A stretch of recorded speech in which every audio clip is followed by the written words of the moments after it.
to call to order the Middletown City Council meeting for February 1st, 2022. If we can please start with a moment of meditation, followed by the Pledge of Allegiance.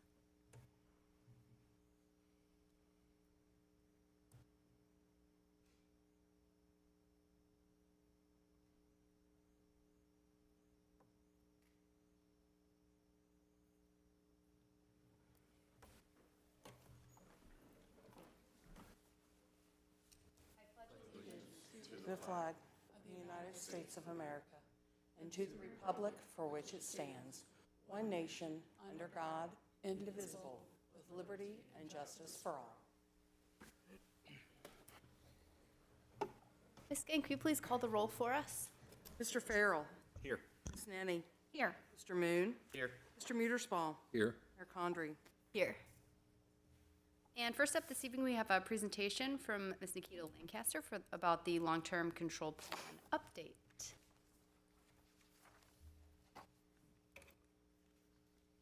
So we're just wrapping up one of our largest consent decree projects to date, so I thought it'd be a good time to update you guys on where we're at with it and what we've got coming up next. Nikita, can you get closer to the mic so it picks up better? That sounded loud enough to me. The red light. All right. Yes, it is. Next slide, please. So I'm just going to go over briefly at a high level what our consent decree obligations are, project status, what we've done, what we've got coming up. The Lakeside Redirect project is the one that we are just now wrapping up, so I'll do a couple project highlights on that and we'll talk about what's next. So the high level overview, we're reducing the city's combined sewer overflows to no more than 6 overflows per typical year. And by comparison, we have 420 overflows a year right now without those projects.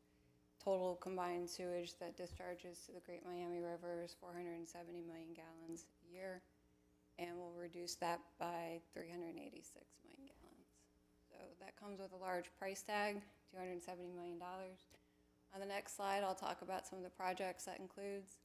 So we've got 2 green infrastructure projects. Green infrastructure really just means that we take some of the stormwater out of the combined system and redirect that somewhere else. 2 gray infrastructure projects, and that's more your traditional built infrastructure, large concrete storage tanks that get buried. The other 2 pieces of the long-term control plan is a condition assessment of our sewer system. So we actually have been inspecting something like 700,000 feet of our pipe, and we'll need to make a rehabilitation replacement schedule of 40 miles of pipe, which is a considerable amount. And that also includes some improvements at the water reclamation facility. We've completed the Bulls Run to Sunset Park project. That was stormwater, Lakeside Redirect. That's the one we're wrapping up. We just hit substantial completion on December 6th. The deadline for that was the end of December, so we were ahead of schedule on that. And then I mentioned the condition assessment before. So in 2021, they began working on that. We're about 80% complete. And by the end of this year, we need to have reviewed all that data and come up with the 40 miles of pipe that we're gonna, at least the first initial cut at what we're gonna rehab and replace. So we'll talk about Lakeside. This project had a really large footprint. We had new gravity sewer, force main, pump station, and you can see the highlighted areas there on the map. We were all over the place. We had 3 railroad crossings for this. We had 1 major intersection at Germantown and Verity, so it was a real complicated project with a lot of moving parts. And then right there's the 10 MGD pump station just off North University Boulevard. Picture on the right there with the water flowing out, that's the new outfall structure at the hydraulic canal. So, next slide. We did this with the progressive design build delivery model. This was the first time the city used that for project delivery. I'm seeing some people saying they're having a hard time hearing you, so whether you get a little closer or speak louder, I don't know, but thank you, appreciate it. Okay, so this was the first time that we used the progressive design build project delivery model. This is really a great way to do it. We bring the design engineer, the contractor on board right away, and we have an owner's advisor. So we're all able to work collaboratively at the beginning of the project all the way through. compared with traditional design bid build where you've got an engineer working separately and then preparing contract documents, and then a contractor picks those up and constructs it. So you get the feedback from the contractor throughout the design process on what's the best way to construct things and what makes sense. So it was a $12 million construction project. We were able to manage a lot of the challenges really well throughout the project. Came in under budget and a little bit ahead of schedule on that. We used the project website. I don't know if you guys remember last year I presented that to show how we were communicating with the public. So we'll maintain that for the next long-term control plan project. So we branded it Middletown Current. So future projects will be there, and we'll continue to use that to sort of keep track of the long-term control plan. So I'll show you some project photos from Lakeside. Like I said, we had a pretty large footprint. We were all over the place. This is just some of the construction photos from the force main and gravity sewer. On all the roads that we went to, we repaved curb to curb. We did curb replacement, sidewalk improvements, replaced driveway aprons. So we left all these streets in considerably better shape than when we started. So that was nice. And here's before and after on the pump station. All the magic's below ground, 25 feet. There's a pump station, 2 10 MGD pumps down there. A lot of buried infrastructure that nobody will ever appreciate because it's in the back of a parking lot, but that's our $12 million pump station. So next slide. And unfortunately, the before photo here is not great, but this was a really good transformation on Wildwood of a street that didn't have a whole lot of drainage going in, and we were able to, you know, make it look really nice and smooth all that out and get the stormwater directed to the catch basins, put in a new gravity sewer. So anyway, next slide is what's next. We're going to do this downtown CSO storage basin. It's going to be a very large, expensive project, so we want to sort of let you guys know that that's coming pretty soon here. We've been working on the procurement for that. We're using the progressive design build delivery model for this one again because we had so much success with it before. So there's sort of the outline of the procurement process, and I know that's just a lot of dates, but we'll be bringing that to City Council here in April. And then our project timeline for that, we're going to get started with design mid-year this year, and next year we'll start construction on that. So it'll be a big disruption to the downtown area. This is at Main and Manchester. One of the benefits of the project, aside from water quality and doing what's right, you know, after the basin's constructed there, we'll try to turn that vacant parking lot into an attractive amenity for the city, something a little bit like a green space with park benches, something like that. But we definitely plan to have an active public engagement piece to this, get stakeholder input early and often in the process, talk to downtown businesses, because this is going to be very disruptive, and then even what we leave behind as far as the amenity and how that fits in with downtown planning. So that's all I have. Anybody have any questions about the long-term control plan or where we're at, what we're doing? Just one question. When you were talking about the curbs and aprons and paving, all that stuff that's indirect, does that go into the $270 million as part of the overall cost that we have to pay out? So when we budgeted for the project, we did include like street repaving and stuff like that, and then we included allowances to do some of that work as needed. But yeah, that's included. Counts towards our consent decree. Yeah, I mean, when we bid out the project, it came in as we budgeted it. So it wasn't like we tacked on additional costs for that. So that was what we were able to complete with the budget that we had for the project. Thank you. Am I reading that right, that that project will be 2.5 years long? Ooh, that's a big one. Yeah. Yeah, it's going to be a long, disruptive project. And with the timeline on that, how does that line up with the completion of the Central Avenue improvements? Do you know how about what the timeline will be, will they overlap at all? I don't think so. I think that by the time we're doing construction, Central Avenue will be wrapped up. So we'll be good and used to the disruption by then. And we'll just keep it going, and then we'll tack on something in 2026 to, In 2025. yeah. All right. Great, thank you. Thank you.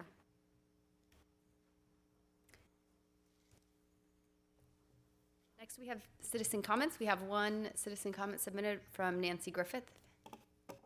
If you can come up and state your name and address for the record, and we have 3 minutes for you. Thank you. My name's Nancy Griffith. My address is 2418 Crystal, and that's spelled funny, Christel Avenue, Middletown, Ohio, 45042. Mayor Condrey and members of council, my name is Nancy Griffith, and I serve as the president of the Sword Opera Revitalization Group. I've come to speak regarding ordinance number 02022-12, authorizing the city manager to enter into contract with the Middletown Visitors Bureau for the acceptance of ARPA funds. In this ordinance, the Visitors Bureau has requested monies for support of 3 events: geocaching, the mural walk, and the recently created Portopia, none of which have had the success or proven track records of other organizations that contribute to bringing visitors to Middletown. The Middletown Art Center, Middletown Lyric Theater, and the more recently revitalized Sorg Opera House have brought thousands of people to Middletown for nearly 50 years, attracting customers to restaurants, bars, and local shops. All of these organizations, as well as Downtown Middletown, Inc., are year-round and continuous driving forces to make sure a vibrant and economically sound downtown is in existence. I fully understand the economic contributions that are made by having visitors attend events in Middletown. If each of these existing organizations I previously mentioned were to use the rubric validating the amount of economic dollars generated by visitors attending their events, the contribution to the city would amount to millions of dollars. While I'm not here to debate a single organization's value, I am merely requesting that you take longer than 2 weeks and exercise more transparency to consider distribution that match money until you have some more time to study further on these contributions and benefits of these other organizations, as well as what their events have to offer the city of Middletown. If I can speak on behalf of my organization, there are several capital projects that create a single, tangible, and long-lasting benefit to the city, such as installing new windows and renovating the commercial building to allow for more downtown storefronts, using funds to pay the principal balance of the mortgage and allow for concert revenue to flow back into the building and the community, bringing the elevator back up to code to allow for more accessibility for all of our patrons. If a vote is taken tonight on whether or not to distribute the money to MVB, I strongly request a no vote, allowing yourselves more time to consider that good could be accomplished by supporting multiple organizations with proven track records and history of supporting Middletown and its community. The SORG has existed for 131 years as of September. It was saved from demolition, unlike so many other buildings the city has leveled since the 70s and has outlasted numerous fads and trends. The city could demonstrate a nominal level of support to the mission of our all-volunteer organization. The Sorg Opera House could thrive for another century. Please come see us. We'd love to show you what we have to offer. Thank you for your time. And I apologize for the way I'm dressed. I'm really supposed to be at work, so I'm leaving to go back there now, but thank you. Nancy, I have a question. Sure. With the SORG, and I've been there a lot, what's the attendance usually for one of the concerts? So it really varies on the event. Roughly, we strive to get at least 200. We have 2 coming up this weekend. The Wonderlands, they're sitting at 234 right now. Beatlemania Magic is sitting at 348, and that's before we open the box office for any walk-up ticket sales. This is all pre-sale. It really hinges. Last September, we had a band called Night Fever. They were a Bee Gees cover band, and we sold every seat in the house. We actually had people waiting in the lobby to see if folks didn't come so we could sell them that seat. It really hinges on. If you need more information, our ticket agent holds all that information, and I can plug in dates and times and let you know. Nancy, I had so much fun at the Pink Floyd. It was great, show. right? It was great. I would like to request to have you back in a more Sure. formal presentation to Okay. give us an update on what's going on with the SORG and where you guys are at with your fundraising efforts. Okay. And sort of what it's going to take to get you guys where you want to be. Sure. I would love to see a more in-depth presentation Okay. of all of those sort of numbers, so that we can consider, what we're considering with other organizations with the SORG. I will tell you honestly, it would be a whole lot easier if you guys came to us when I say we have to have fire escape work done. It's easier for you guys to take a look at it and understand what we're talking about because the building is so old. Everything's a little bit different. Maybe I could suggest we do a workshop at the SORG. Sure, we would love that. Yeah, that would be great. All right? Yeah. Thanks, friends. I appreciate your time. Have a great night. And that brings us next to council comments. We'll start with Mr. Farrell. I've had a lot of people reach out to me over the past few weeks, and I think something that comes up a lot is what is city staff's recommendation? People have sort of complained over the years that city staff hasn't had the citizens' best interest, which that's no fault of current city staffs, but where are we going? I think our job as a council person is to be the guardians of the city. So I just want to address all the citizens that reached out to me and let them know that we are double checking, at least I am, and I think all this council, and I feel confident in that. We're double checking everything that's coming by.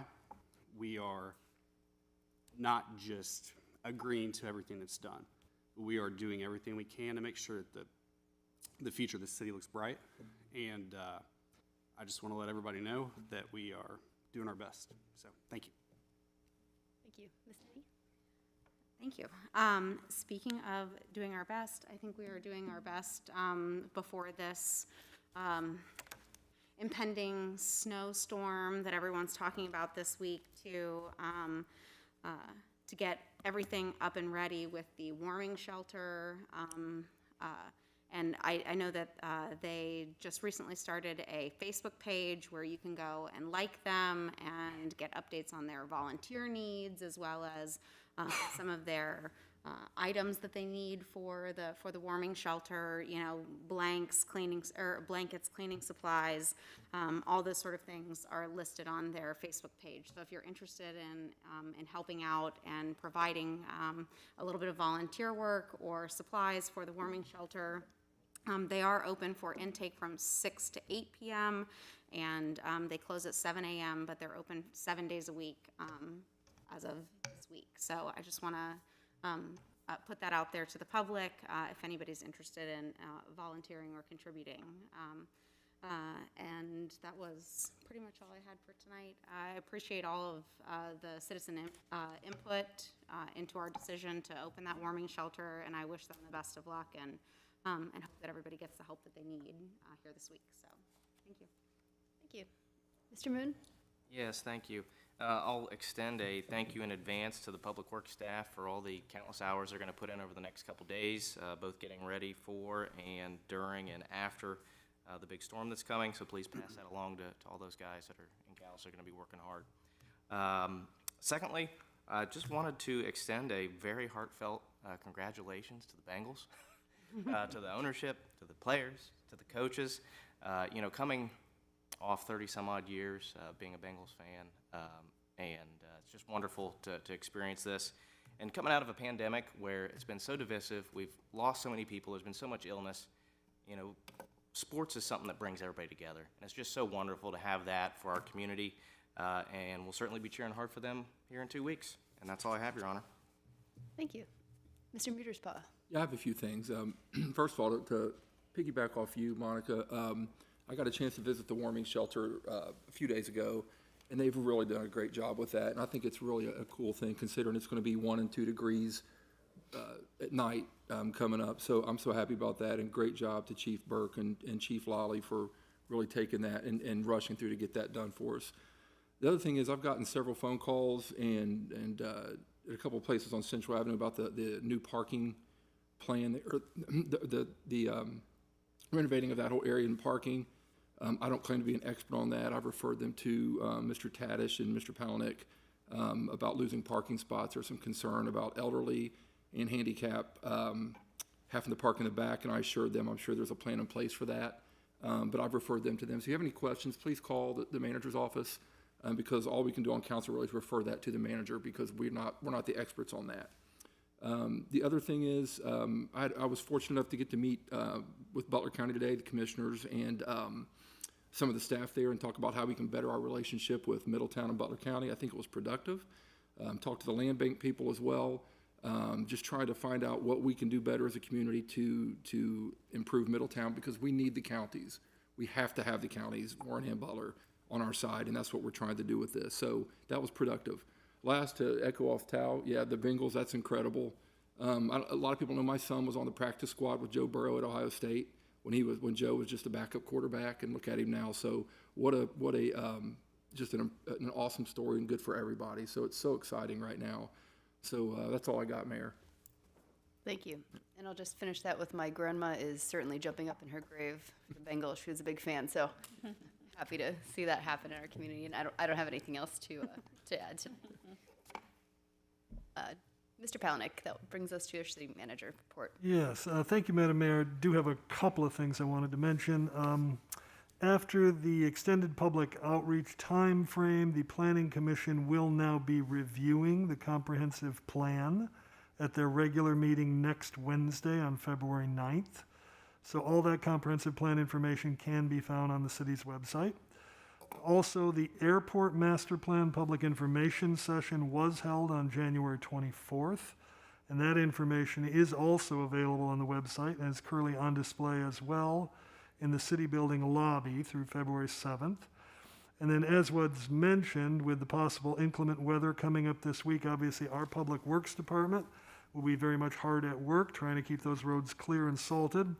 We just ask the community, please, if it's at all possible, park off-street to the extent that you can Thursday through Sunday, because it just makes the job of cleaning and clearing that much easier for the Public Works staff. Also, then, wanted to mention that the folks from Community Center Partners, who we have partnered with along with Warren County on the town mall redevelopment, were in town today for most of the day, along with Hundon and Associates. And some of those folks will still be here tomorrow. They're doing a lot of research. They're meeting with folks. They're starting the process to do that design, that feasibility work. So it generally got kicked off today. And that completes my report. Thank you. Ms. Skank, are you ready for the consent agenda this evening? I'm ready. Thank you. For your consideration this evening, we have the approval of the City Council minutes from October the 5th, 2022, to receive and file the Airport Commission minutes of September 20th, November 15th, and December 20th, 2021.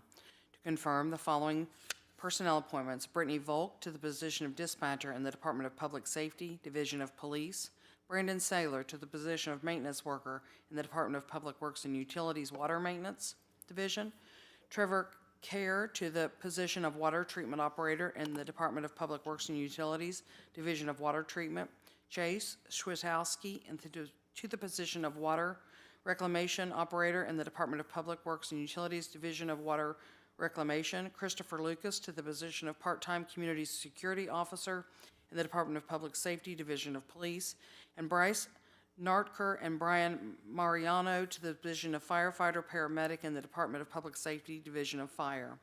To receive and file oaths of office for Andrew Maurer, Celine Shank, Christopher Gargiulo, and Isaac Steinbrenner, James Metz, Josh Patton, Nicholas Kolock, and Ryan Childs, and to approve the final record plat for Sawyer's Mill, Section 4A and 4B. I'd move that the issues and actions set forth on the consent agenda be approved. Prior to proceeding on that, I would note there was one misprint. The city council meeting should be from October 5th, 2021 instead of 2022. That's true. Sorry. That's okay, just noting it. Do you want to make the motion again, just since? With the amended version of the October 5th, 2021 minutes, approve the issues and actions as presented. Second. Thank you. Ms. Skank, could you please call the roll? Ms. Nenny? Yes. Mr. Moon? Yes. Mr. Muterspaw? Yes. Mayor Condrey? Yes. Mr. Farrell? Yes. We have one item for the motion agenda to authorize the transfer of the following city-owned properties to adjacent property owners through the vacant sidelight program. Parcel number Q 654203000015 and Q 65420300000152. The address is 901 Baltimore Street for $1,550 to Randy Chambers. That, we were missing a one at the end of that first parcel number when you read it out loud. I'm gonna quit while I'm ahead. This is all. No, I'm sorry. A lot of I zeros. can't get the one in there You tonight. got all the zeros right, though. I and that did, was but the I missed challenge. the one. Okay, yes. So move for adoption with the one. Thank you. Second. Ms. Ganku, please call the roll. Mr. Moon, Yes. Mr. Muterspaw, Yes. Mayor Condrey, Yes. Ms. Nenny, Yes. Mr. Farrell. Yes. Ms. Cohen will be presenting legislation. Yes, Your Honor. Thank you. Prior to proceeding this evening, we do have one matter that we're asking you to consider as an emergency. So I'd ask if there's a motion to waive the charter requirement for 2 readings and 31 days to enactment regarding Resolution R 2022-06. I would move to waive the charter provision requiring reading on 2 separate days and to declare resolution number R 2022-06 an emergency measure and read one time only. Second. Ms. Ganku, please call the roll. Mr. Muterspaw, Yes. Mayor Condrey, Yes. Mr. Farrell, Yes. Ms. Nenny, Yes. Mr. Moon. Yes. First matter for your consideration this evening is ordinance O 2022-10, an ordinance establishing a procedure for and authorizing a contract with Aclara Technologies LLC for the purchase of software and replacement equipment for the automated meter reading system, here for a second reading. So move for adoption. Second. Mr. Palanick, do you have anything to add? Nothing since last time unless there are additional questions. Any comments or questions from council? Ms. Ganku, please call the roll. Mayor Condrey, Yes. Mr. Farrell, Yes. Ms. Nenny, Yes. Mr. Moon, Yes. Mr. Muterspaw. Yes. Excuse me. The next matter for your consideration this evening is ordinance O 2022-11, an ordinance authorizing a lease of a portion of 1707 runway, also being part of the city-owned Middletown Regional Airport property, to Safe Skies Aviation LLC, here for a second reading. So move for adoption. Second. Mr. Palanick, did you have anything to add? We would entertain any questions. Council have any questions or comments? Ms. Ganku, please call the roll. Mr. Farrell, Yes. Ms. Nenny, Yes. Mr. Moon, Yes. Mr. Muterspaw, Yes. Mayor Condrey. Abstain. The third matter for your consideration this evening is ordinance O 2022-12, an ordinance authorizing the city manager to enter into contract with Middletown Visitors Bureau for the acceptance of American Rescue Plan Act funds, here for a second reading. So move for adoption. Second. Mr. Palanick, or, I don't know if Ms. Linger would want to speak at all. Yeah, I can get it started. The last time when we introduced this, council had indicated you really wanted to see this for a single year. So this now, the legislation was changed from the 2-year budget to a single year of $114,000. And I believe the executive director, Mary Hutlinger, is here. So if you have specific questions with regard to the Visitors Bureau, their budget or their plans, I think that she is more than happy to address those questions. You want to come up and?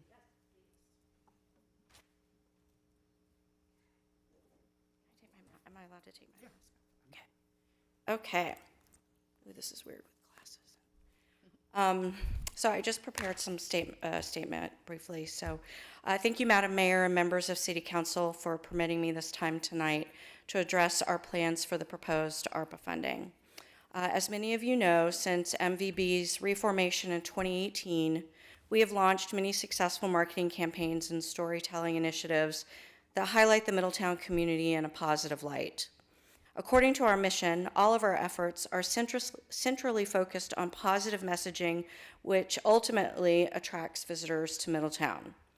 Over the past 4 years, from 2018 to 2021, year after year consecutively, we have seen an overall increase in our social media engagement, website visitors, requests for information, inquiries about event venues, and increased footpath from visitors to our community. Our digital campaigns average over 100,000 views, and each time we launch a new initiative, we leverage learnings to raise the performance bar.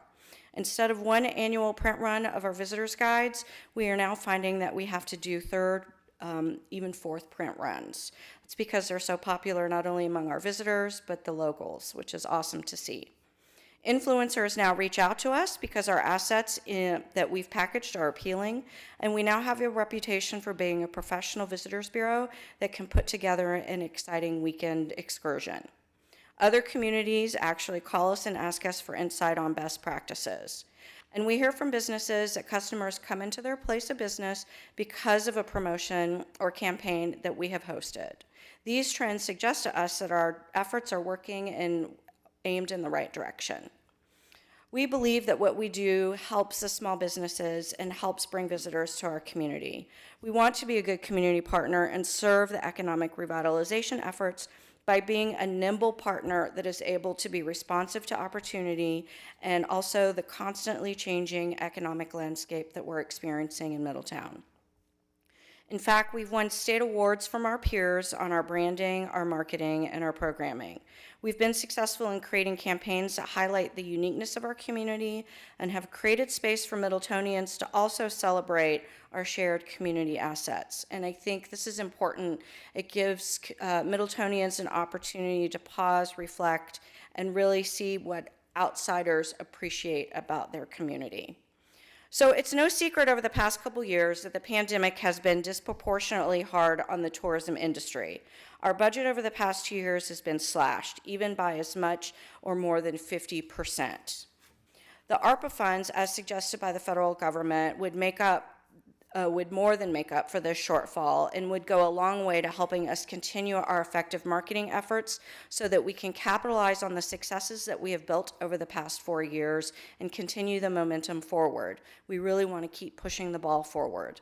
So any consideration you might give to approving ARPA funds for covering our shortfall would be greatly appreciated.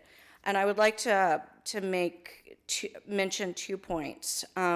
One specifically, I think especially in Middletown, as we're carving out space about our assets and we see the revolving small businesses, it's important for the Visitors Bureau to be able to be reactive and have the resources available to us so that we can carve unique marketing and communication campaigns to celebrate those new initiatives. Second of all, I did not realize that the SORG was in need of funds, and I was texting to Nancy after she commented that I don't believe that this has to be an either-or opportunity, that I do believe that the SORG contributes to the tourism arena in Middletown, and I would be open to considering and entertaining some type of partnership so that we can work collaboratively to make sure both entities get the resources that they need during these hard times. Thank you very much. Yeah, Mary, I appreciate that a lot. I'm curious, before you step away, you said that some of the budgets have been slashed almost half in the years following the pandemic.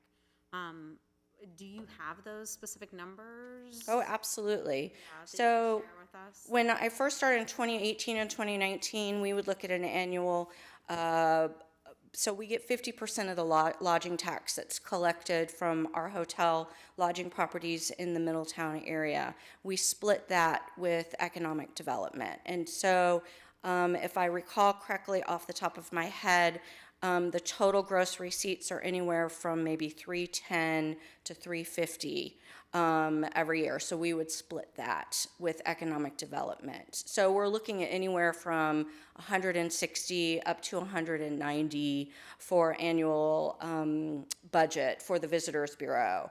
One thing that we did discuss last night at the board meeting, especially for our new liaisons, was that when we rolled out the new Visitors Bureau in 2019, we had a kitty of money that had been reserved during in operation of the Visitors Bureau. And so I've made that last for the last 4 years, and it quite honestly got us through some lean times 2 years ago and last year. So now we're really kind of like at. And where are your reserves at now? So we have a rainy day fund that we keep at the Middletown Community Foundation of $20,000, and I think the board, I don't want to speak for them, but in our discussions, that really is reserved for catastrophic situations. Last year, our annual budget was $100,000 compared to $180,000, and 20 so as a percentage of right. 90. And so at one point, we were discussing, do I need to take a leave of absence for a couple of months because we didn't have enough money. But again, fortunately, because we had that kitty of money from when we started in 2018, I had stretched it out, that we were able to continue our marketing campaigns to help, the businesses that were open and continue our marketing campaigns. So the budget for the prior year was $100,000. For this most immediate last year was $100,000. For 2021, it's targeted to be $150,000. And again, because we're at the end of that, I've had to cut because we're used to operating around $180,000. So we're really seeing a streamlined potential year.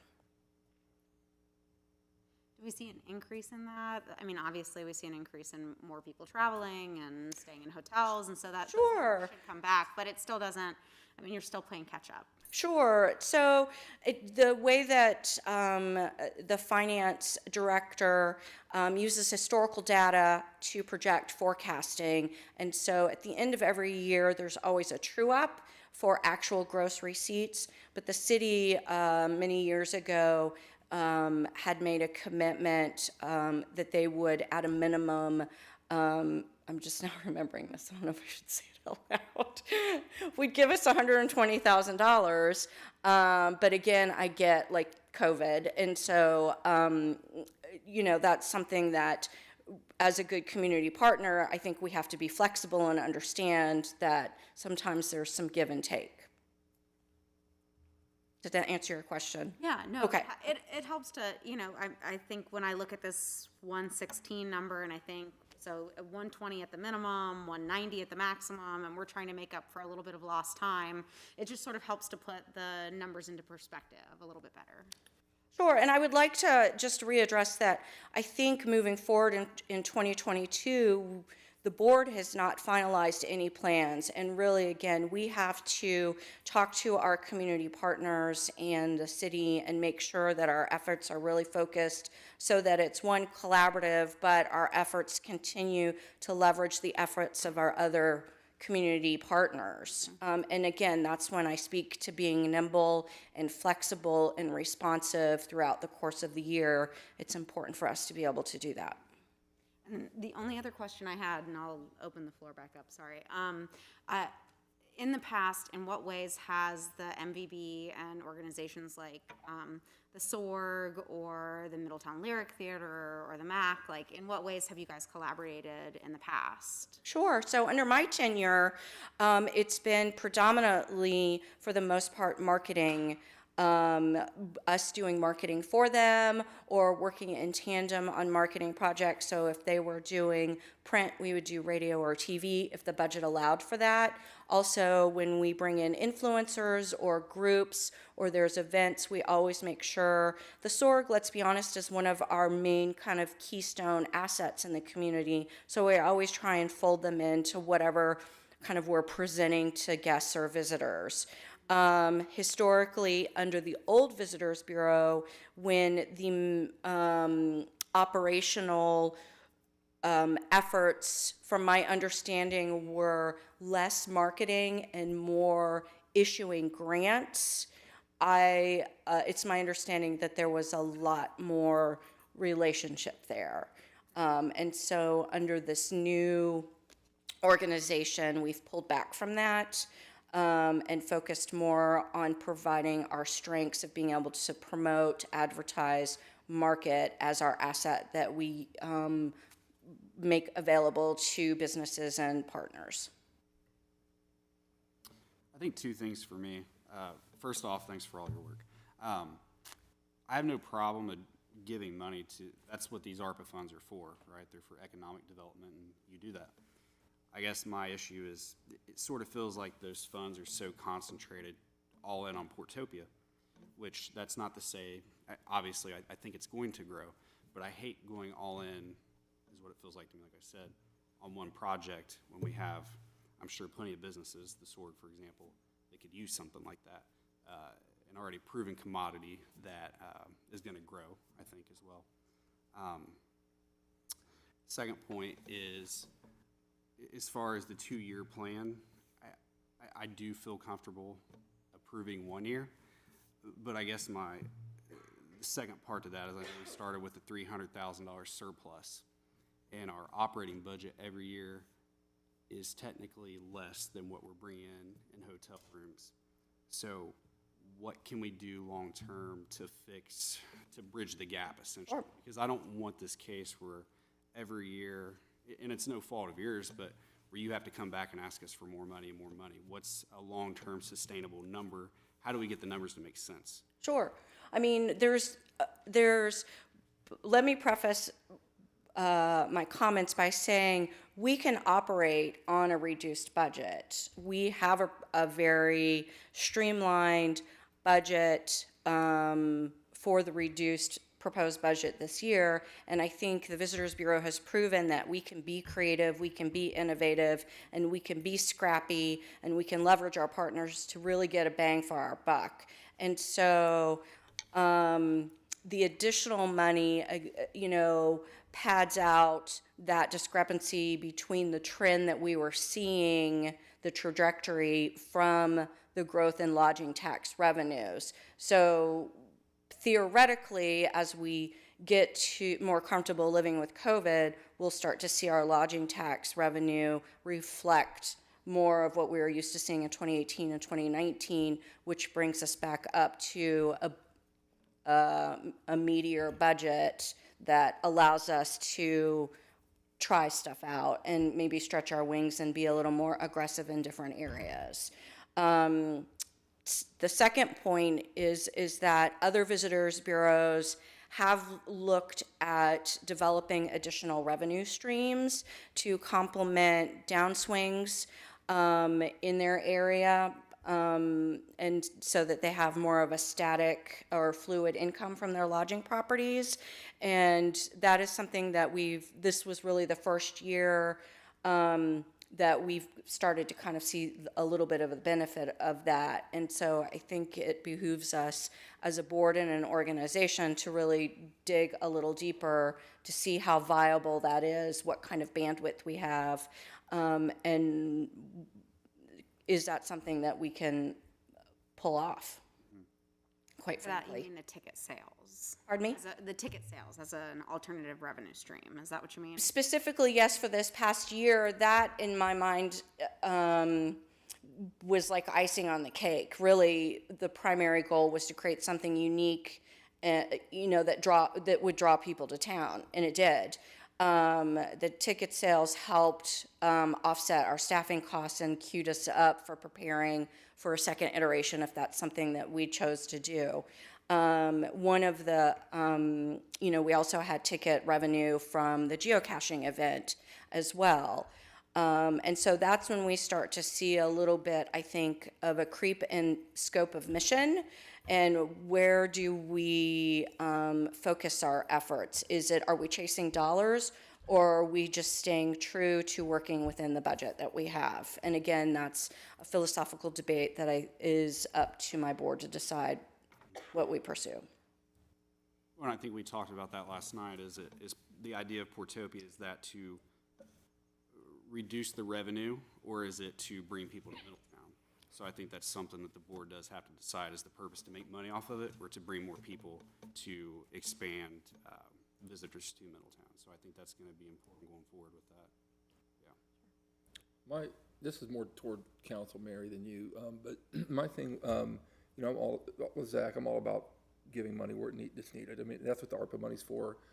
I think my biggest issue with it, from talking to people in the community over the last week, is a lot of people feel Light Up Middletown, the Ohio Balloon Challenge, Sorg, Holiday Hoopla, whatever it is, maybe. I think they feel like, why are we not included in this? And I know it's some of those are successful already and they do well, but I think that's the perception is like, it's just about these, it's the Visitors Bureau, they should be helping all of us. I know some of them probably haven't come to you for help, maybe that's it. But the other thing is if we do 114,000 now, which is a lot of money, if one of those other places, whether it's Sorg or Light Up Middletown or Hoopla or Balloon Challenge, come to us next year, are we going to have to give them the money because we gave the same for these events? And I know it's for marketing and some other things, but I think that's the perception out there. I would like to table this and look at it more and talk about it. I think that's what I'd like to do, make a motion on that. But that's how I feel about it. I've talked to a lot of people at these different places about this as well. That's how I feel about it. I have concerns. If I could jump in real quick. I love the idea of spending the money to support the promotion, the advertising, the marketing. We've had a lot of businesses that have struggled these last couple of years, so I think the reason my heart's in doing something is because I want to drive people back into town into spending those dollars. So that's why I'd like to get something out. However, having said that and listen to my colleagues, it sounds like what we're hearing is, would you be open to maybe revising this and bringing something back that hit more of the promoting, advertising, marketing in addition to the stuff you've already laid out, that said maybe we could hit the hoopla and we could promote the balloon challenge, and we could promote START, and we could promote any other things in addition to, maybe just break it up a little bit more. Would you be open to revising and bringing something back like that? Absolutely. I think, though, that we need to be careful about turning the Visitors Bureau into a fiscal agent for these other entities. I'm not opposed to working with them and packaging all of our needs into one request, but I don't, again, my board's not here, but I want to be cognizant of the evolution of the organization and where we used to be a fiscal agent and dispersing funds to other entities that got everybody in trouble. And so that would just, in my mind, set the stage for a repetitive potential situation. I'm not talking about going back to giving grants. I'm just saying we're going to promote and advertise these events. Sure. As opposed to granting and being a fiscal agent. Absolutely. And again, I think, and I've mentioned this last night in our board meeting, is that one of the things I think that's really important for the Visitors Bureau is to stay fluid in our responsiveness to what's happening in Middletown. There's businesses that I promoted 2 years ago that are no longer here. There's new events that are here now that weren't 2 years ago. And so we have to keep our eye on the end goal of staying true to our ultimate mission, which is really marketing, promotion, and advertising. And so because of COVID and the pandemic, our budget has been reduced significantly. And so really, I think at the end of the day, my ask really is just is consideration for the ARPA funds to shore up that shortfall for our operating budget for the last 2 years for our true mission of marketing, promotions, and advertising the greater Middletown area. And I'm supportive of that. I think where the hang up for probably most of us is the proposal and its specificity, right? And how it's, I mean, to me, it's the Portopia piece. I don't think that, from what I've seen, I'm not seeing the ROI on Portopia. Now, what's the return? I don't know that there's a great way to measure the return that's coming into the community. Obviously, the dollars and cents aren't in and of themselves making a profit on Portopia, but I don't even know that there's a way to measure its return. And I think where the community is having some angst about that amount of money going towards something that the Visitors Bureau created is that, hey, there are other events that people have been running for a long time that would really have appreciated funds, and now the Visitors Bureau is essentially creating something that's pulling funds away that could have gone to these other events. And that's the optic that's, coming out of, I think, some of the other event coordinators. And so I just, I think it's hard for me to say that's the Visitor Bureau's role, is to create this event for people to come when we do have other things going on. I know you guys were trying to pivot during the pandemic, and I know you created a really great event. To me, it's a strategic big question mark, and I think that dollar amount going towards Protopia just keeps me from saying yes. I think it's too pigeonholed. And the other two events, like I said last time, the geocaching and the mural walk, I love the concept that people are going to multiple places across the city. It's drawing them. This being in one location, I don't have the same feeling about it, and the dollar value being so high also is just tough for me to. So the dollar value, if I can provide some clarification, basically, again, was to cover the shortfall.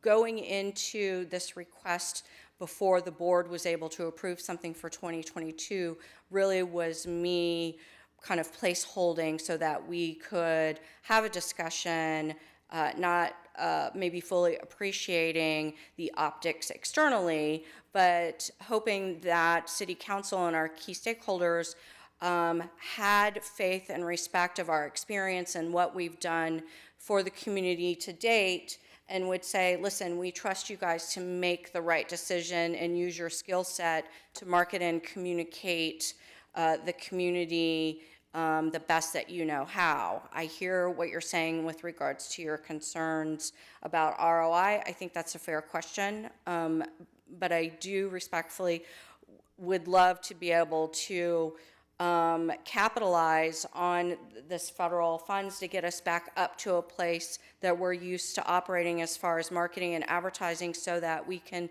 continue marketing and helping our small business and attraction partners in Middletown. But I think that's what we're saying. I mean, Yeah, I'm all for that. I'm Yeah. just saying, I think there needs to be a equal distribute, what's the word I'm looking for, of all across, thank you, of all across the board, of different events. I mean, there's a lot of cool events here, and I think they're asking for the same thing. And I'm not saying give them grants, and I agree with Tal.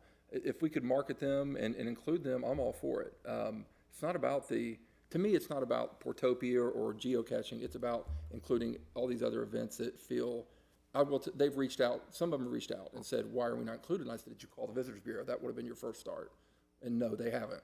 And I said, that's a start. So I think it's one of these things where I think if there was more on the table, I would feel better about it. Because like I said, if we do this and then one of these other events comes back 6 months, if we need, $48,000 you gave it for their marketing, how about ours? We're going to feel kind of obligated to do it at that point. At least I would. Can I respond to that? So Yeah, absolutely. by the city's charter, the Visitors Bureau is responsible for the marketing and the promotion of the Middletown community. So I think by starting to rely on other organizations that were not chartered by the city to do that, then it starts to beg the question, then why do we have a Visitors Bureau? Who are we talking about relying on? Rodney was saying if another group came back in 6 months and said, we want 50,000 to promote Balloon Challenge. For marketing and to promotion, not just a grant, but to promote it. But we are sort of running a business through the visitors. So I was hoping that my statements tonight would indicate our nimbleness and willingness to shift away from some of the more points of concern. I've talked to several people, I've gotten feedback from several people, and I want to be respectful of City Council's obligations to citizens. And so without coming back and saying we're scrapping that plan, again, over the past 4 years, I think we've proven as an organization that we can quickly pivot and be responsive to not only the needs of economic development and small businesses and our larger attractions, and capitalize on opportunities that come our way and say, let's do this, let's run with it. And with a restricted budget, we don't have that ability. And not to be frank, but I'm stuck doing social media posts and updating our website. And so being able to bring in influencers and being able to create girlfriend getaways where we bring people in, influencers and their friends, so they can experience all the small businesses that additional ARPA money would give me the freedom to do that. So I'm going to be more direct. I'm willing to readdress the proposal that I submitted last time and come up with something that's potentially more palatable, that still falls within the Visitors Bureau's overall mission, but hopefully the community can see the ROI of our efforts more clearly, and there's less doubt or question about the ultimate intention of what we're working on. I'd like to do that, so I'd like to withdraw my motion, my second. Is that what we should do, Amy, so that we could let Mary go back and revise? Would that be the appropriate parliamentary? Was there a first and a second? Yes. Ms. Nenny made the motion. Mr. Moon seconded. Mr. Moon is asking to withdraw his second. Is there a second for the motion to adopt, or would We could bring it back in a meeting or two with your revision and consider it then. or would Ms. Nenny like to withdraw her? If that's what, that sounds like that's what everybody. I appreciate the efforts to revise, but I also want to be clear that my support of this is because I support the Visitors Bureau in the same way that I support a lot of other organizations in Middletown that are working towards the same effort as you. That is bringing people into Middletown, showing them what we have to offer. Organizations like the SORG and you know, other people who are bringing visitors into Middletown, I think I would love to see presentations from those organizations as well. Not saying that the Visitors Bureau needs to amend their application to us necessarily, but to say I'd love to hear applications from other organizations as well, in addition, because we do have these ARPA funds, and this is what they're intended for. So I guess I struggle with even withdrawing my motion because I feel strongly about that, because I want to hear more presentations from more people. And you certainly don't need to. And I can tell you, I mean, with it as is, with the funds going to Portopia, I'll vote no, and I don't want to vote no. Like, I want the Visitors Bureau to use these funds in a great creative way. Mary brings this incredible energy, and she has done some really, really incredible things in Middletown, and I want to see you continue with that. I just don't want to see that amount of funds going towards Portopia. I think I struggle against the issue with Portopia. I mean, I've been to Portopia, I've brought people to Portopia, I brought my whole staff to Portopia for our Christmas party. I think it's a really great asset for the city, and I think that cannot also be ignored when we're looking at this application. Well, I agree, but I guess I'm looking at it, but the Sorg in 4 shows brought in 1,200 paying customers. 1,204 shows. And that's my point is, but they're not included. I know Mary said they'd work with her, and she will, but I know they said they were not included, but the Sorg's been left off this, and that's my point. I mean, they brought 1,204 shows, and they do a lot more, so they probably bring in 3,000 paying customers a year, not to mention the people that go to the Swire or eat downtown because of the Sorg. Sure. And that's, I think, what the issue is with, that's what I'm saying. I mean, none of those other places are included. And if we had something else to look at, and even if it was more money, if it helped those other places out too, I'd be all for it. I guess that's what I'm trying to say in the best terms possible. No, and I totally respect that, which is why I think it would be important to see more applications from other organizations. I mean, But I don't think we want a bunch of applications from other organizations. I think we want Mayor to be able to market, promote, and advertise across the board. But marketing, in promotion, coordination. and advertising isn't what Nancy asked for. Nancy asked for real hard dollars. That's a different topic. That's what I'm saying. It's a different topic. Okay. That's a different topic than what she asked us for. I'm not talking about Nancy's ask right now. I think I'm talking about, we've got a lot of events already going around the city, and I feel like having the Visitors Bureau spend all this money on creating an event like Portopia means that amount of money cannot be spent marketing, promoting, and advertising the other events that are already going on that could use the help. And I just don't see the ROI on that money going to essentially running a business that is an entertainment business in an attempt to bring people to Middletown. I don't see it helping all these other organizations, maybe because we can't even get the statistics on it. I don't know, but I just can't grasp that and justify it in my mind, and that's my hang up.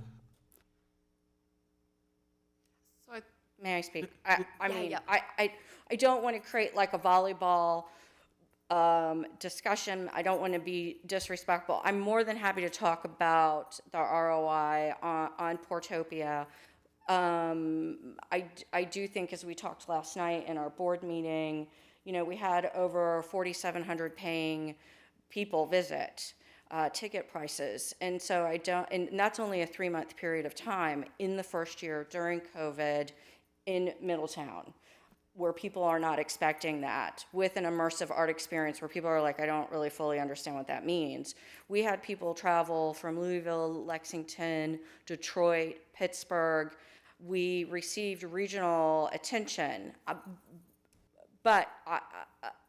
So I think it's a value, but I think it comes back to, again, a philosophical discussion, especially where we are as a community. What is the best use of the Visitors Bureau assets, which is marketing, promotion, and advertising? And my request is for ARPA funds to help shore up our efforts in that capacity because of the shortfall over the past 2 years.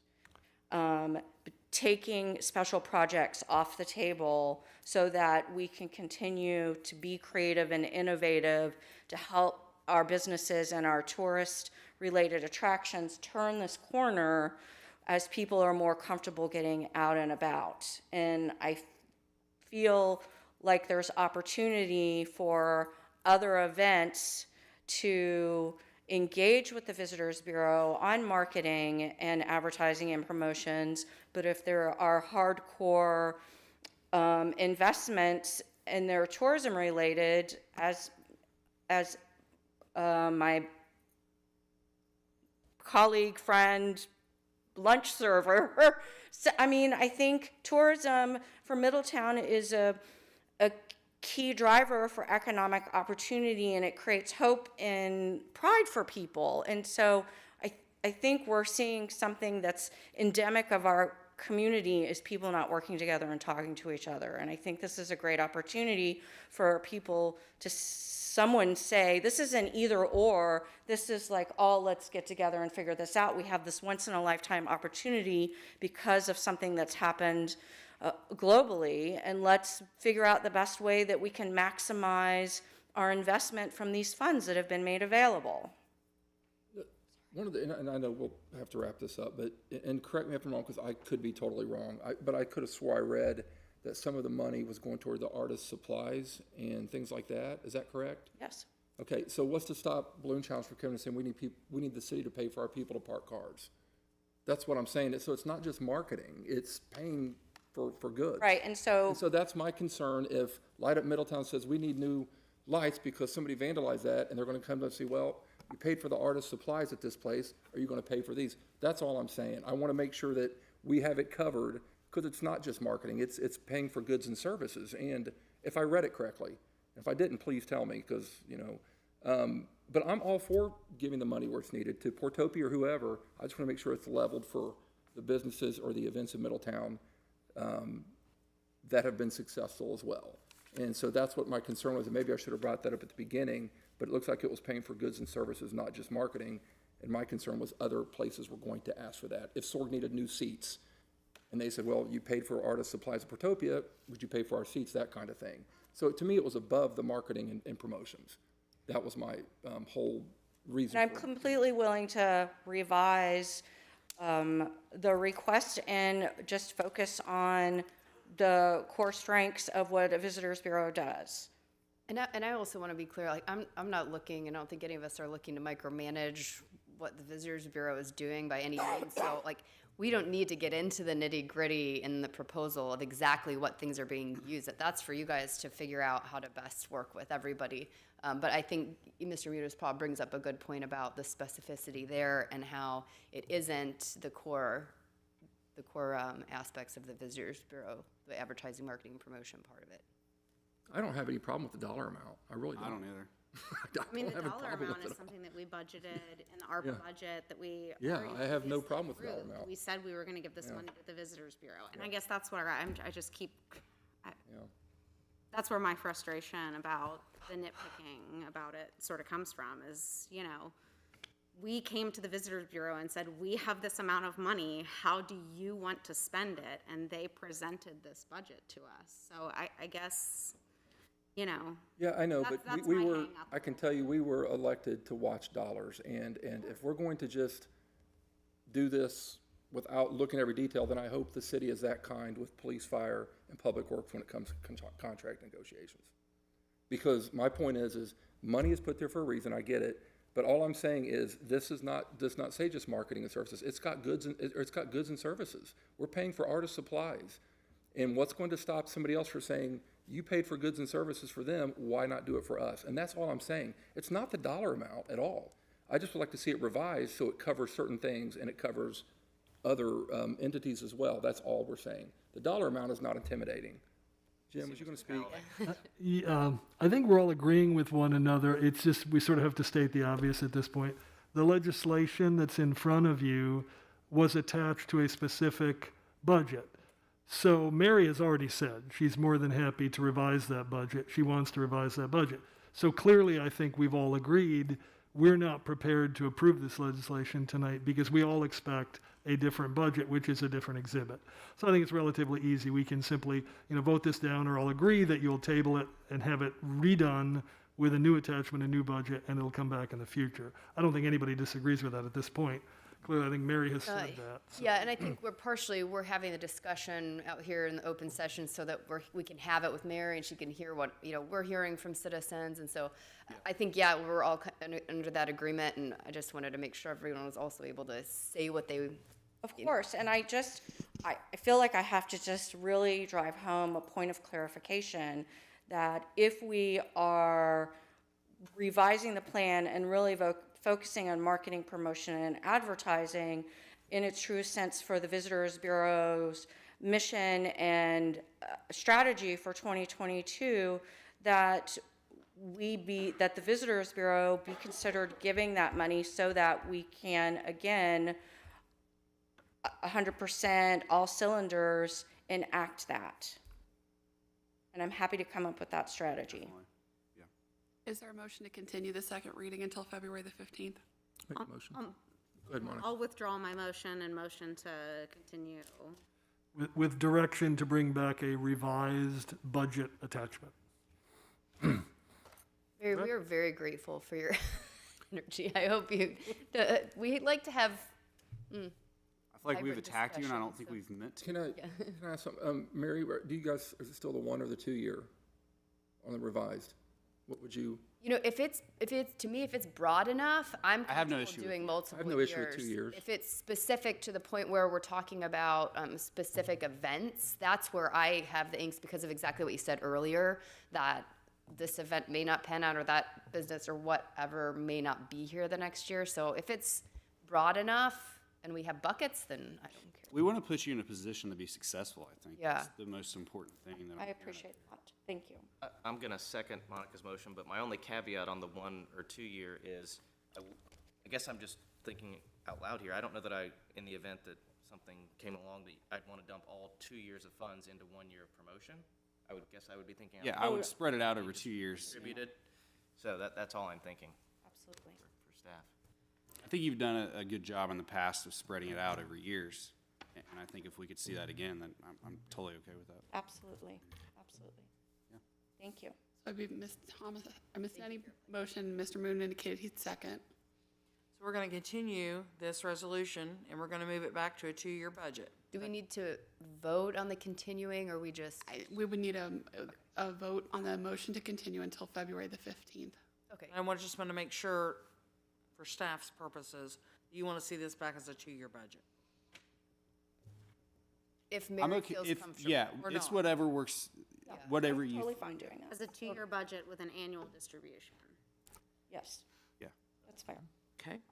And also, if that date, if the next meeting works, great. I also don't, if you need more time to think about it, we're also not here to rush you either. Is the next meeting good? Okay. Make sure. All right. Thanks. Mr. Moon, Yes. Mr. Muederspaw, Yes. Mayor Condrey, Yes. Ms. Nenny, Yes. Mr. Farrell. Yes.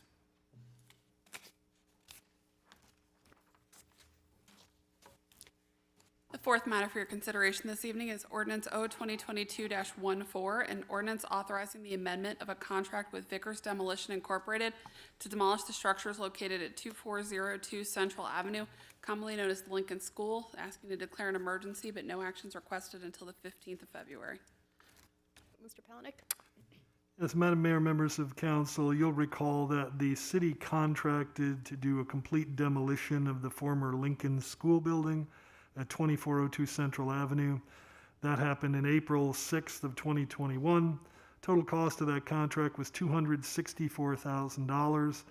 We were using CDBG funds to do that. This is an amendment to that contract to add an additional cost of $6,300. The reason for the addition, the change order, is that there were some fires that actually were started in that structure by some homeless folks along the way. It tended to spread some asbestos during that time. That was an addition to the asbestos removal costs that we didn't anticipate. We also had some additional time that had to be taken to remove some of the historic elements. So as a result of those two things, it wound up costing an additional $6,300. So this is to approve that $6,300, and those funds will come from nuisance abatement fund. But the work has been fully complete, I think, as you've seen. Any comments or questions from council before we? I just want to comment on the final cleanup over there. I know that the police department and they were working on getting some of those last bits removed, and we had some citizen comments about some of the trash that was left behind, and all of that was, to my visual knowledge, addressed. And so I just want to appreciate staff for getting all that cleaned up and answering those citizen requests. Ready? Fifth matter for your consideration this evening is ordinance O 2021-1, it should be O 2022-15, an ordinance authorizing the purchase of aviation fuel from AvFuel and declaring an emergency. No action requested until February 15th. Mr. Palanick? Madam Mayor, members of council, as part of our approved 2022 budget for the airport fund, we anticipated the purchase of $500,000 in aviation fuel. This action is authorizing the purchase of up to $300,000 of that for fuel supplies for 2022. We're doing this as the transition basically to what we hope will be a new FBO contract that we'll be bringing to you in the course of probably no less than the next month. And then between now and the time that that new FBO starts, that this will be, as we continue to operate the airport, the requirement just to make certain that we do have fuel supplies on hand. It is up to, and the up to number is still well below the overall budget. Any comments or questions from council? Item number 6 this evening is Resolution R 2022-05, a resolution authorizing the city manager to apply for and accept a grant from the Federal Emergency Management Agency under the Hazard Mitigation Grant Program for the replacement of the city building generator. Mr. Palanick? Yes, Madam Mayor, members of council, one of, if not the highest priority capital improvement project that we have, and that one that we would be bringing to you as we discuss capital later in the year, is the replacement of the emergency generator for this building. Back in '75, so 45 plus years ago, it was first put into place. It's undersized, it's unreliable, and we know that it has to be replaced given all of the new demands with all the new technology and other things. But to our benefit, there is now a program through the Federal Emergency Management Agency, or FEMA, as a hazard mitigation grant that we can apply for 75% of the cost of this, and then if we're awarded that 12.5% additional would come through the Ohio Emergency Management Agency. So we know this is an absolute need. We're planning to do it, but the good news is by applying here, we could wind up with as much as 87.5% of it paid by other entities. So certainly it's in our best interest to make this application, so we hope that you would approve of it. Do we have any idea how long the turnaround for responses is? Scott, Tadish may know, or Nikita, I would ask them if they have a better understanding of that. Just any idea how long it takes to hear back?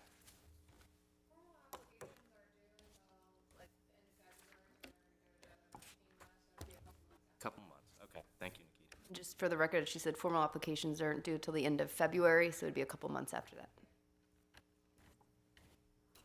Ready? Last matter this evening is Resolution R 2022-06, a resolution authorizing the city manager to submit an application to the State of Ohio Department of Development to participate in the Brownfield remediation program for the former Middletown paperboard site and declaring an emergency. So move for adoption. Second? Mr. Palanick? Yeah, Madam Mayor, members of council, the Ohio Department of Development has recently made available the Brownfield remediation grant program, and under that program, specifically, every single county in the state of Ohio was authorized to get at least $1 million. And that $1 million that goes to the counties specifically would not require a local match. Then there's additional funding that are going sort of to the overall pool that others can apply for as well. And if you get part of that funding, it requires a 25% match. Some counties, like Warren County, have made a determination at the county level where those funds should go, where they'd like them earmarked. To our good news, basically, Warren County has said absolutely that their $1 million is going to the town mall project. It's been designated that way, it's been separated out, and will be the beneficiary of that. In the case of Butler County, they had for a while thought that they may be involved in it, and then they stepped back from making specific designations, and then it's just sort of open for anybody in Butler County to be an applicant for that first $1 million, and then as well as for addition. So what we're doing here is we are both applying for the $1 million that's assigned to the county, as well as an additional $1,878,000, and the $1,878,000 would require 25% match. If we are lucky enough to get the first $1 million assigned to the county, it would require no match. And the combined total, $2,878,000, would go for the complete environmental remediation, demolition, and cleanup of the paperboard site. And as you know, that is, again, one of our highest priority projects in the community. It's been designated as part of our State Route 4 improvement project, neighborhood revitalization program. We have asked Butler County for funding for that project through their ARPA grants, but we have also told them that we'll continue to look for other sources of funding as well. So since this grant came up, and it had a deadline of actually yesterday, the 31st of January, we wanted to make sure we got an application into this, because if we're lucky enough to get funding through this, we would be able to go back to Butler County and say, hey, it can go farther for something else, or it can be reassigned to something else, or it can contribute as well. So that was the reason here, trying to get as many opportunities as we can. The deadline was yesterday. We did submit this, but there is an opportunity for a short period thereafter to effectively cure that. Part of the cure is getting a final validation or approval by City Council. So we're asking for that approval, and if it comes, then we would submit it on tomorrow morning. You also are probably aware we had asked Butler County and the county commissioner specifically to give us a letter of support for this application. We did get that effective, I believe it was yesterday. That also has been forwarded on. So we feel pretty good about this application. We think this is a project that should score well given its significance to the community and the fact that it is clearly an environmental eyesore. So again, beating the bushes for every possible opportunity for funding that won't be a burden on our community or our taxpayers. So wanted to get this application in. Mr. Palanick, I support that. We really need to get it down, but wanted to suggest perhaps we need to get letters from Senator Lang and possibly Representative Hall as well. I'd be happy to talk with them if you think that would be helpful. Absolutely. I think that'd be good if we could. Yeah, it's been a really sort of late in the game because the deadline was short, and we had been waiting for Butler County, whether they were actually going to designate or whether they were going to leave it open. Then because assessment is relatively easy, the application, but remediation, which we're doing here, takes a much more detailed application because you have to sort of understand what the remediation is, what the strategies are, what the cost estimates are. Took us a little bit more. So it's been kind of on the fly. But yes, absolutely. If we can get those in, if they'll accept them, we would love to do that. And Jim, can you just speak to that $4,000 of the application assistance? I know I had asked you, I think you responded, but just can you kind of explain what that's for? Absolutely, yeah. With this grant program, if you're just asking for money to do an assessment, a phase 1 or a phase 2, it's a relatively simple application. Our staff would do it and we would put it in.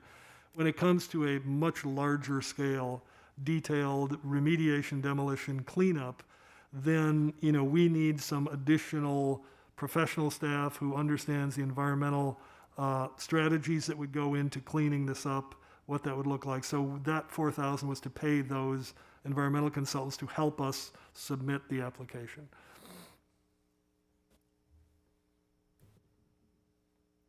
Any other comments or questions from council? I'm excited about it, get it cleaned up. We've received multiple emails from citizens, Facebook comments, and that sort of thing about the future of this and how the city plans to deal with it. So it's nice to see a plan and to see that commitment from Butler County to help us with that. I think that means a lot. It's something we've been waiting around for. So good to see that. Yeah, so back to Councilman Muterspa's, I think partnerships are incredibly important, and I really appreciate our efforts to do that. But I think we've seen just in the last week or so, Warren County basically dedicating $1 million to our community, and Butler County being more than willing to provide a letter of support that might allow us to get, again, $1 million from another source. So I think our partnerships are in great shape, and we continue to do as much as we can to leverage those. Ms. Gang, could you please call the roll? Ms. Nenny. Yes. Mr. Moon. Yes. Mr. Muterspaw. Yes. Mayor Condrey. Yes. Mr. Farrell. Yes. Does anyone have any topics for new business this evening? I had a quick question about the lime pond. Do we have an update on timing for anything? I've noticed there's no way to traverse around that anymore without needing to wash all of your clothing, to put it mildly.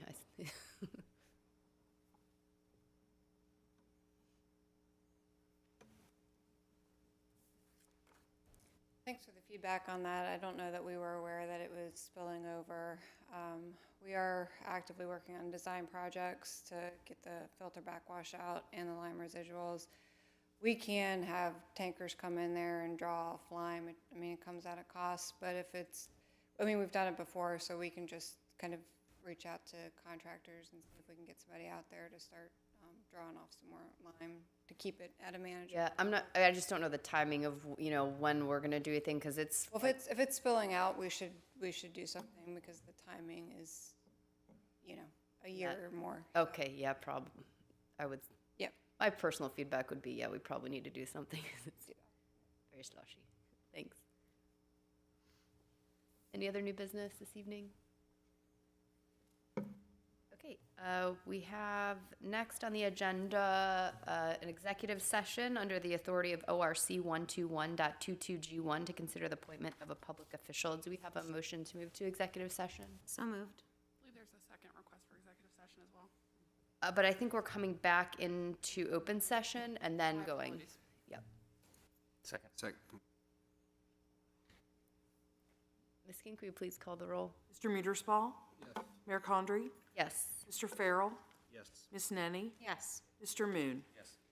And we will come back with results from that, and then council will go to a second executive session. Okay, very good. Thank you. Right back. This should take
We do go back live. I need for somebody to make a motion to come out.